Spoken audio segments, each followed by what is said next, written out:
A banda Deep Purple é considerada uma das pioneiras do hard rock e do heavy metal britânico. Eles, juntamente com o Led Zeppelin e o Black Sabbath, isso lá no início dos anos 70, eram chamados de a trindade profana do hard rock e do heavy metal. Os caras também já foram considerados a banda mais barulhenta do planeta, isso pelo Guinness Book, isso lá em 1972, por um show que eles fizeram no Rainbow Theatre de Londres. Os caras já venderam mais de 150 milhões de álbuns, já navegaram por vários estilos do rock and roll, também já tiveram várias formações.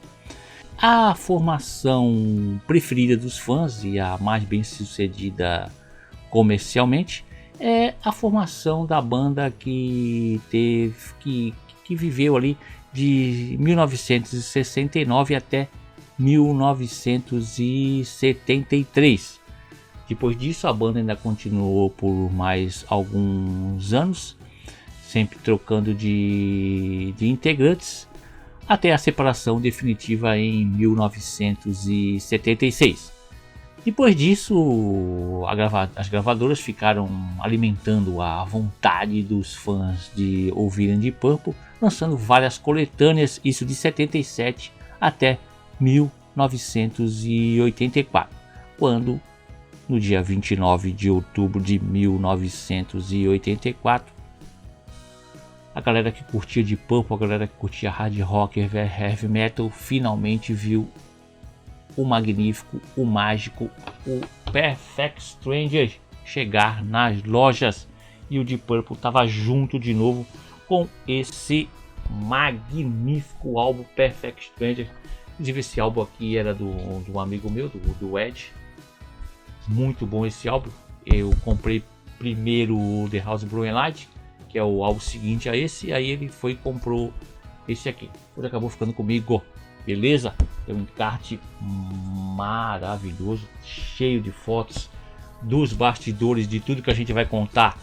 Tem as fotos aqui no encarte do álbum. Tem a bolachona aqui também, né? Deixa passar batido, tem a bolachona aqui dentro, tá bom? Isso aqui faz tempo, hein? Esse sensacional álbum aí foi lançado no dia 29 de outubro de 1984, cara, e foi um sucesso gigante, vendendo muito, tanto que chegou ao 5º lugar na parada de álbuns britânicas e a 17º lugar na parada de álbuns da Billboard, parada que mede a vendagem de discos nos Estados Unidos. Meu amigo, então agora vamos contar a história desse sensacional álbum inteirinha para você. Se quiser fazer um pedido, é só deixar nos comentários, beleza? Então vamos contar a história desse álbum todinha para você. Tá começando Vida Vitrola.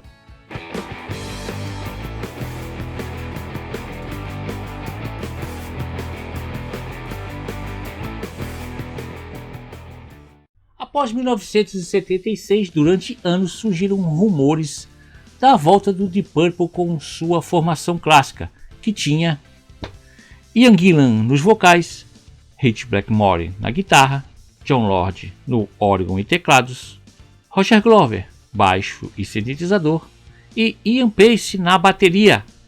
E no final de 1982, isso esteve bem perto de acontecer, porque Roger Glover contou isso em uma entrevista ao Los Angeles Times. Ian veio da Inglaterra para conversar com Rich e com ele sobre a reforma do Deep Purple. Ele estava cantando em algumas bandas, mas nenhuma era tão grande. Ele estava prestes a se juntar ao Black Sabbath para gravar o Born Again, mas o que ele realmente queria era uma reunião do Deep Purple, lembrou Glover. Jantamos em um restaurante e Ian ficou totalmente bêbado no final da refeição. Rich e eu nos entreolhamos e dissemos: nós realmente queremos lidar com isso? A resposta foi não. Então Ian voltou para a Inglaterra com uma ressaca daquelas e sem o Purple. Gillan confirma isso em seu livro Child in Time. que ele foi se encontrar com Bruce Payne, que na época era empresário da banda Raybon, e com os dois ex-companheiros que também estavam no Raybon, mas diz que ficou extremamente bêbado e provavelmente estragou qualquer chance de uma reunião em 1982. Houve até um boato de uma reunião com David Coverdale, que foi vocalista do Deep Purple de 73 até 1976, e dizem que ele recusou. Por falar em David Coverdale, para vocês terem uma ideia, assim que o Ian Gillan e o Roger Glover saíram do Deep Purple lá em 73, o Deep Purple passou a contar com duas lendas, David Coverdale e Glenn Hughes, na formação. Imagina, tudo é clássico no Deep Purple, na minha opinião, tudo é clássico no Deep Purple. Mas em 1983 os boatos de um retorno do Deep Purple continuavam. E como o ex-gerente de turnê do Deep Purple e do Raybon, o Colin Hart, diz no seu livro A Hart Live, que todos os livros, tudo que a gente citar no vídeo, a gente deixa na descrição. Se você quiser adquirir, tem um link de afiliado nosso. Se você quiser adquirir, a gente deixa o link na descrição e no primeiro comentário fixado, tá bom? E como ele fala no livro dele, 1983 não estava um ano muito bom para a banda do Rit Blackmore e do Roger Glover, o Raybon, porque aquela turnê de 1983 do Raybon estava sendo a turnê mais fraca de todos os anos do Raybon. Ele diz até que alguns shows estavam sendo cancelados, e o humor do Rit Blackmore, que nunca foi dos melhores, estava daquele jeito. E o Bruce Payne, o empresário do Raybon, ficou o ano de 1983 inteiro tentando reagrupar novamente o Deep Purple, mas não conseguia, até por problemas de agendas, estavam os caras trabalhando, fazendo outros trabalhos, até que em abril de 1984 ele consegue uma reunião entre os membros da formação clássica do Deep Purple. O Rit Blackmore e o Roger Glover na época estavam no Raybon, o Ian Gillan estava no Black Sabbath, o Ian Pace tocando bateria na banda do Gary Moore, e o nosso glorioso Jon Lord era tecladista do Whitesnake. E naquele abril de 1984 o Bruce Payne conseguiu reunir eles em Kentucky, nos Estados Unidos. Inclusive o Rit Blackmore diz que para esse encontro ele ligou pessoalmente para o Jon Lord. O Jon Lord ia fazer um show com o Whitesnake na Europa, parece que na Holanda, e o Rit Blackmore que ligou convidando o Jon Lord. Os membros do Deep Purple, durante esses anos da separação, um ou outro se encontravam esporadicamente, assim, um encontrava com o outro pelas estradas, mas nunca todos juntos numa mesma sala. A formação clássica do Deep Purple desde 1973, num show que eles fizeram, foi o último show no Japão, show esse que foi o último com Gillan e Glover na banda. E eles tiveram um segundo encontro. A banda teve um segundo encontro no dia 18 de abril no escritório da empresa do empresário Bruce Payne, na empresa Thames Talent que ele administrava. Como o Colin Hart conta no seu livro, o pessoal estava muito preocupado como que o Rit Blackmore e o Ian Gillan iam se comportar quando eles começassem a discutir valores, como que ia ficar o dinheiro ali, pois os dois sempre tiveram uma chazinha. E inclusive foi acertado que as negociações iam ser em salas separadas com cada membro, pois eles tinham medo que se o Ian Gillan ou o Rich Blackmore ficassem nervosos com uma discussão, aquela reunião iria para o espaço. Mas ele diz, Colin Hart conta que os dois estavam lá conversando como velhos amigos de escola. É lógico que teve impasses nesse encontro, nessa reunião para discutir. Um dos impasses que teve, é lógico, tinha que ter o Rich Blackmore no meio. Rich Blackmore nunca pensando no grupo, pensando nele. O Bruce Payne e o Rich Blackmore queriam que o Rich Blackmore levasse 50% das composições, 50% do lucro nas composições do álbum e o restante fosse dividido entre o resto da banda. Mas o Ian Gillan e o Roger Glover bateram o pé, disseram que o correto seria dividir entre os 5, como era lá no início da banda, lá nos anos 70. Mas o Rich Blackmore e o empresário, o Payne, bateram o pé e ficou acordado que seria dividido em partes iguais entre Rich Blackmore, Ian Gillan e Roger Glover as composições do álbum, como eram os três que eram os que mais compunham. Ian Pace e Jon Lord não ia levar nada de direitos nas composições como era lá no início dos anos 70. Isso só iria mudar em 1993, quando o Rich Blackmore iria sair da banda, aí voltaria de novo as composições ser de todos os membros. Bruce Payne acabou virando o representante de todos na banda, exceto de Ian Gillan, que permaneceu representado por Phil Banfield, e ainda o faz até hoje. Um dos problemas que apareceram logo no início foi que os antigos administradores do Deep Purple, Tony Edwards e John Coletta, que haviam administrado a banda de 68 a 76, não ficaram felizes com o rumo dos acontecimentos e correram para procurar os direitos deles na justiça. A partir dali, muitas batalhas seriam travadas nos tribunais, sem contar que o Gillan ainda devia um álbum para a Virgin Records, a gravadora dele, gravadora que ele ainda tinha um contrato. E antes que eu me esqueça, alguns artigos dizem que o empresário Bruce Payne disse a Joey Lynn Turner, o fantástico vocalista do Rainbow, que a banda não estava se separando, mas apenas sendo colocada em uma espécie de hiato. Parecia que ele, Bruce, estava se prevenindo, já que não dava para ter certeza da duração da reunião do Purple. O Rainbow fez o último show com Joey Lynn Turner no vocal no Budokan, em Tóquio, no dia 14 de março de 1984. No fim daquele dia, no dia 18 de abril de 1984, fica acertado que a banda gravaria um álbum e sairia em turnê de divulgação. Faltava o mundo saber da novidade. A notícia foi divulgada pela primeira vez na mídia do Reino Unido na edição de uma sexta-feira, 27 de abril, do jornal londrino The Evening Standard. Saiu um pequeno artigo falando sobre o assunto. Notícia confirmada no programa Friday Rock Show na rádio BBC de Londres. Na noite do mesmo dia, no programa apresentado pelo DJ Tommy Vance, Tommy foi um dos mais importantes DJs britânicos, pois foi um dos pioneiros a tocar hard rock e heavy metal na rádio. Tommy Vance começou o programa naquele dia 27, brincando que tinha notícias de que uma grande banda dos anos 70 estava prestes a se reformar.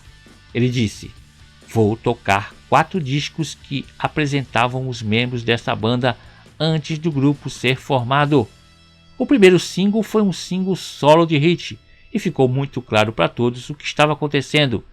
E ele também sabia, pois ele havia falado diretamente com Ian Gillan no dia anterior, e recebeu o furo, em partes graças ao seu firme apoio ao rock na Rádio Nacional Britânica. Colin Hart recebeu instruções para encontrar um lugar no nordeste dos Estados Unidos para a banda gravar. e ele reservou para eles um lugar em Stowe, no estado americano de Vermont. Então, no dia 1º de maio de 1984, os 5 integrantes da formação clássica do Deep Purple chegam nesse lugar belíssimo, que tinha o nome do lugar era The Base Lodge, que era propriedade da família Von Trapp. O Ian Gillan conta no seu livro que ele estava lá sentado vendo os outros integrantes da banda chegando, e ele diz que estava com um sorrisão no rosto, e o que passava na cabeça dele era: esses são os melhores caras com quem eu já toquei.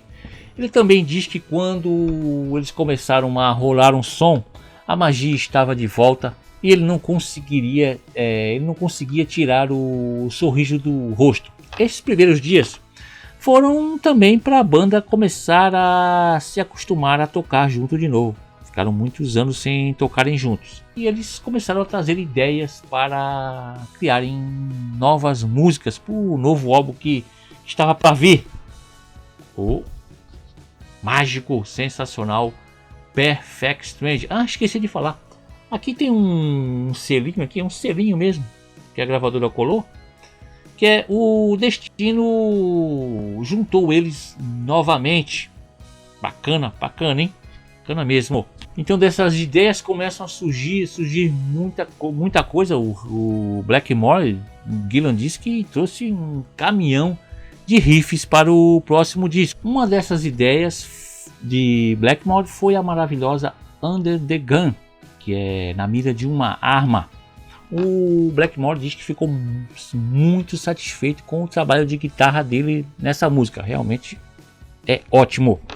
E como ele é muito fã de música clássica, no solo da música tem um pequenino trecho de Pomp and Circumstance, que é uma marcha composta pelo compositor de música clássica Edward Elgar. Em Under the Gun também os teclados do Jon Lord tomam conta da música e dão até uma pegada, dão uma roupagem bem pop para essa música. Deveria ter saído como single, só não sei o porquê que não saiu, porque a banda gravou um clipe para essa música. Se gravou um clipe é porque ela ia sair como single, não sei porquê que não saiu, tanto que em 2016 a banda publicou no canal oficial deles no YouTube o clipe dessa música, o que seria o clipe dessa música. Infelizmente não sei porquê que Under the Gun não saiu no álbum como single. Under the Gun está no Perfect Strange, no sensacional Perfect Strange, como a segunda do lado A. A banda logo no início deu ao novo álbum um título provisório de The Sound of Music. A banda tocou jam sem parar, foram gravados para que os músicos pudessem ouvir mais tarde e escolher qualquer coisa que parecesse promissora.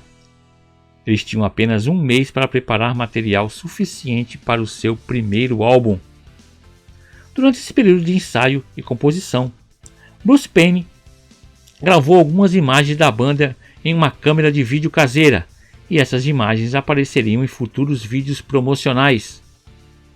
Eles se mantiveram longe da imprensa, mas enquanto trabalhavam, as notícias da reunião se espalharam pelo mundo e foram escritas em quase todas as revistas de rock do planeta. Foi sem dúvida um dos maiores eventos do mundo do rock por muitos anos.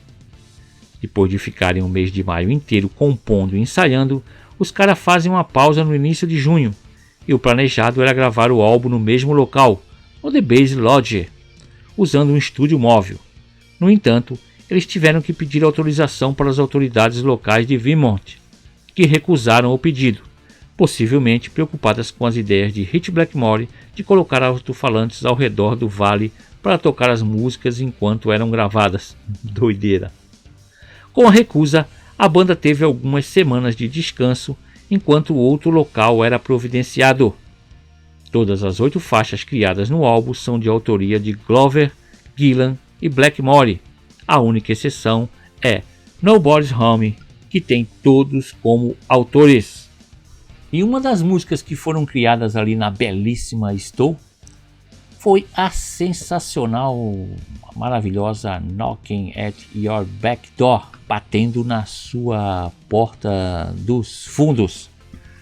A música fala sobre um clube de strip, sobre sexo e principalmente sobre sexo anal, como o título sugere, batendo na sua porta dos fundos.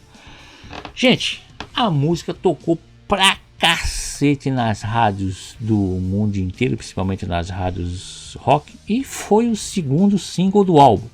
E o Ian Gillan conta que um DJ chamado Barba Ruiva, nos Estados Unidos, um dia ligou para ele perguntando: Ian, essa música, ela fala do que eu tô pensando mesmo? E ele falou: é o que você tá pensando mesmo. Aí o cara: cacete, uma música que fala sobre sexo anal, tocou nos Estados Unidos inteiro, na Europa, e ninguém sabia do que ela estava falando. Aí o Gillan se defende dizendo assim: não é bem isso, ela não fala assim diretamente sobre sexo anal, é mais uma brincadeira que foi surgindo ali enquanto eles compunham, e nos intervalos ali que tinham no estúdio, quando eles estavam ensaiando e gravando, eles iam lá para os clubes de strip e foi surgindo a música. Mas a letra é mais uma piada e não é uma letra querendo ser ofensiva. Tanto que a banda tocou ela para os executivos da gravadora Polydor, e os caras bateram o martelo dizendo que ela ia ser um single do álbum, com certeza. Essa música tem uma introdução de teclado, belíssima introdução do teclado do Jon Lord, fortemente inspirada no filme Tubarão. A banda traz um som assim moderno, com um clássico, coisa que os fãs das antigas ficaram: caramba!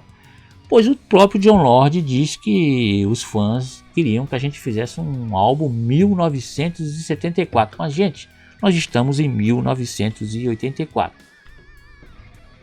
Knocking at Your Back Door saiu como a primeira do lado A do mágico Perfect Strange. No lado B do single estava lá a Perfect Strange, acredite se quiser. Enquanto Colin Hart tenta encontrar outro local para as gravações, a banda procura alguns locais na região de Stowe para se divertir nas noites sem trabalho. E um dos locais preferidos deles foi o Mr. Pickwick's Pub. Nesse período de pausa, o Deep Purple começava a dar as primeiras entrevistas. Deep Purple nunca se separou, explicou Jon Lord a um repórter claramente confuso, antes de explicar que via isso como um projeto de longo prazo. Estamos todos totalmente comprometidos com esta banda. Não é um projeto de um tiro único. Planejamos gravar e fazer turnês regularmente. Jon Lord disse também em uma entrevista para Tommy Vance que ele chegou a Vermont com pedaços e pedaços de ideia que ele tinha no fundo de sua mente, mas que Hit chegou com ideias e músicas. Então Lord disse que jogou todas as suas coisas fora. Jon Lord conclui dizendo que se não tivesse Hit, não é realmente um Deep Purple. Já Hit Blackmore também foi muito positivo. Estou totalmente comprometido com este projeto e estou determinado a tornar o Purple tão bem sucedido quanto já fomos. Perguntado sobre sua banda anterior, o Raybon, ele disse: o Raybon está praticamente em hiato. Poderemos fazer alguma coisa em paralelo, mas não posso garantir nada, concluiu Blackmore.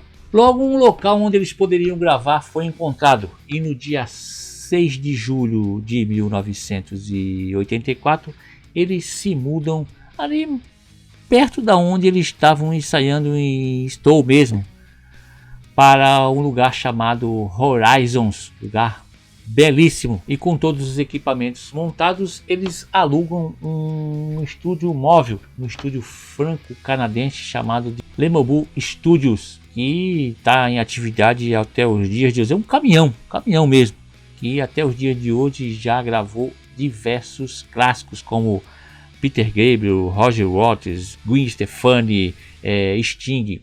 Estúdio de primeira linha. Mas faltava um produtor para o álbum.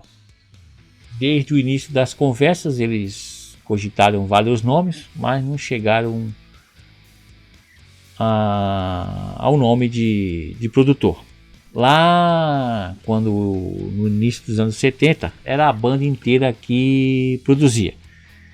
Chegaram até cogitar o nome de Roger Glover, que diz que rechaçou totalmente essa ideia, pois ele disse que, poxa, aí se desse errado a produção, o bode expiatório seria ele o culpado de produzir o Perfect Stranger. O Gillan e o Blackmore deram entrevista dizendo que eles se sentiam aliviados por não estarem metendo a mão em nada, por se meter na produção, pois eles aprenderam quando depois que eles foram para outras bandas como era relaxante não se concentrar em produção. Mas a banda queria o Roger Glover, pois diziam que, poxa, ele tinha produzido os 4 últimos álbuns do Rainbow, os 2 primeiros álbuns solos do David Coverdale, entre outros grandes álbuns que ele produziu, mas o Roger não estava interessado nisso. E quando finalmente as sessões de gravação começaram no dia 10 de julho, para o que seria o primeiro novo álbum da banda em 9 anos, a própria banda é que fica encarregada da produção. Só que depois de cerca de uma semana gravando em Stowe, as coisas começaram a ficar meio confusas, com muita gente opinando, até que Hit pediu a ajuda de Roger Glover, que contra sua vontade assume o papel de produtor do futuro Perfect Strangers, que Hit Blackmore inicialmente sugeriu que eles intitulassem um álbum de At the Last de 1974, finalmente o álbum de 1974.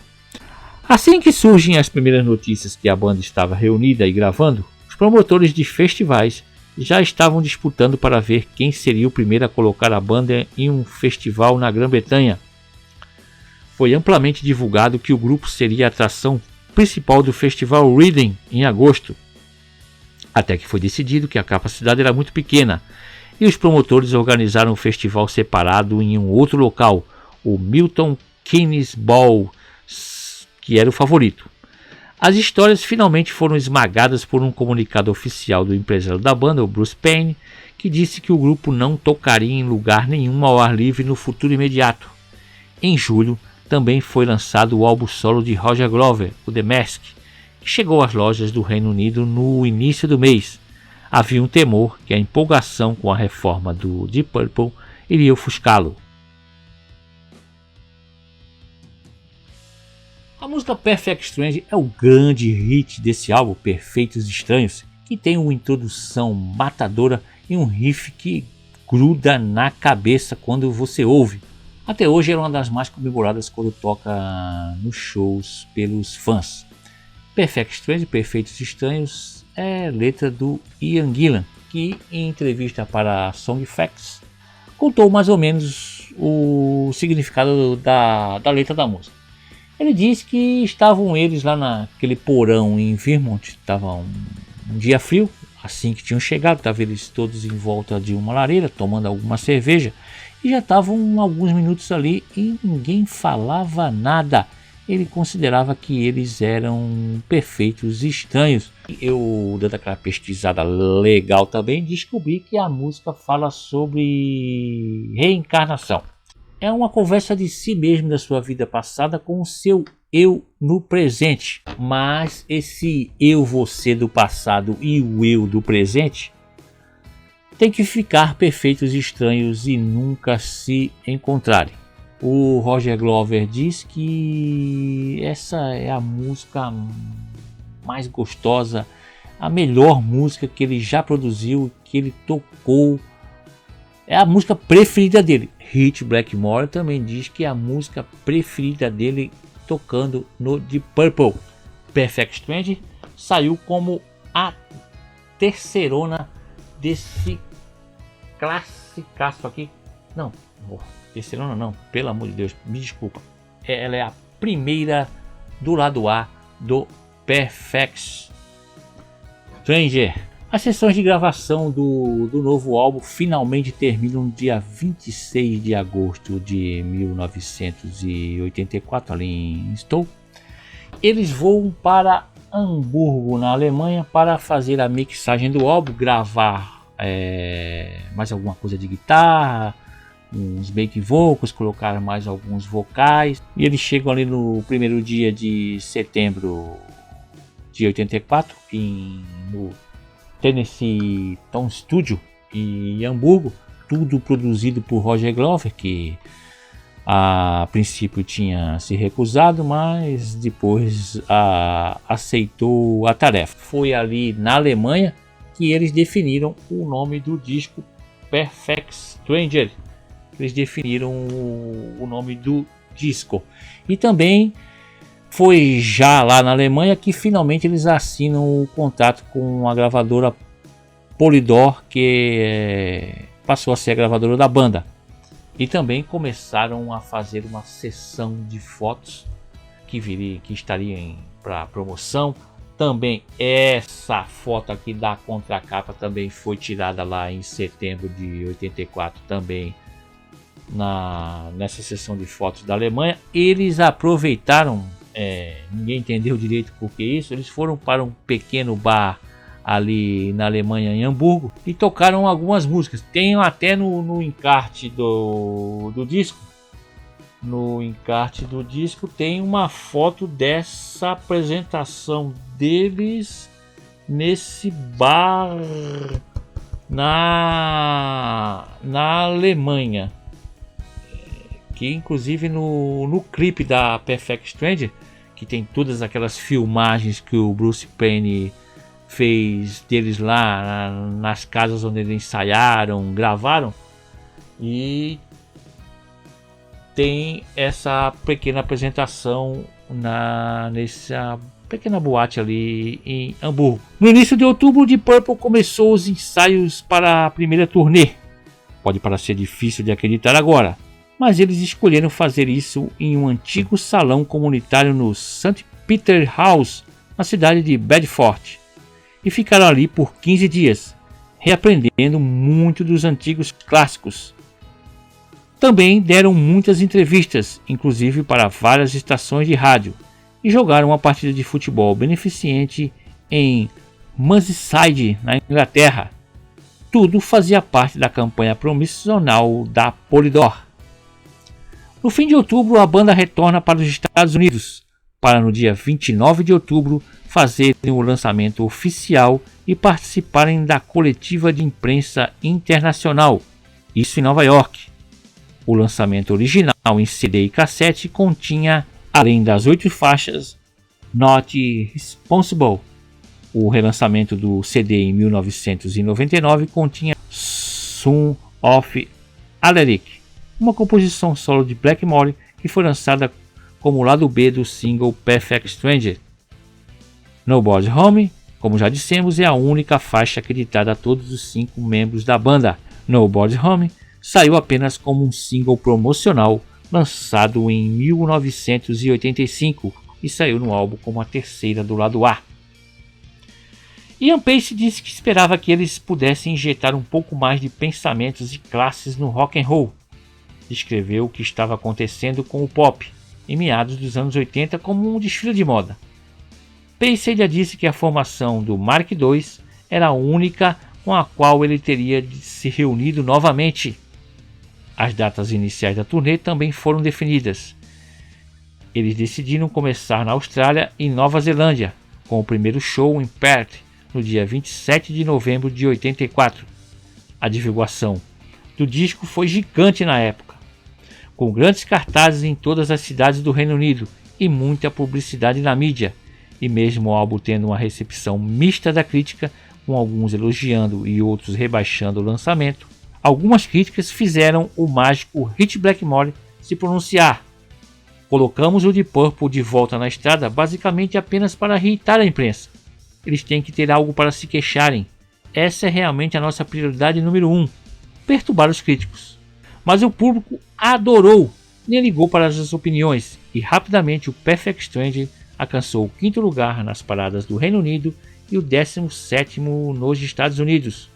Hoje o álbum já vendeu mais de 10 milhões de cópias pelo mundo e a turnê foi tão bem sucedida que a banda teve que reservar mais algumas datas adicionais, pois os ingressos se esgotavam muito rapidamente. A turnê pelos Estados Unidos em 85 superou todos os artistas naquele ano, exceto Bruce Springsteen com a turnê do Born in USA. E essa formação, a super formação clássica do Deep Purple, permaneceu junta por mais alguns anos. Lançaram em 1987 o glorioso The House of Blue and Light, que muita gente critica. Eu vou falar para vocês que eu gosto mais do The House of Blue and Light do Perfect Stranger. Os dois são álbuns sensacionais, mas cara, isso aqui tá no meu coração. Mas esse aqui é assunto para outro álbum, tá bom? O Ian Gillan de novo sai da banda por brigas com Ritchie Blackmore. Ele sai em 1989, parece que coisas ali de mixagem do álbum ao vivo, fazer regravações de vocais. Acabou saindo da banda em 1989, retornou em 1983. Aí o Ritchie Blackmore logo depois saiu com raivinha porque o Ian Gillan tinha voltado. O glorioso Jon Lord, nosso tecladista, se aposentou da banda em 2002, infelizmente faleceu em 2012.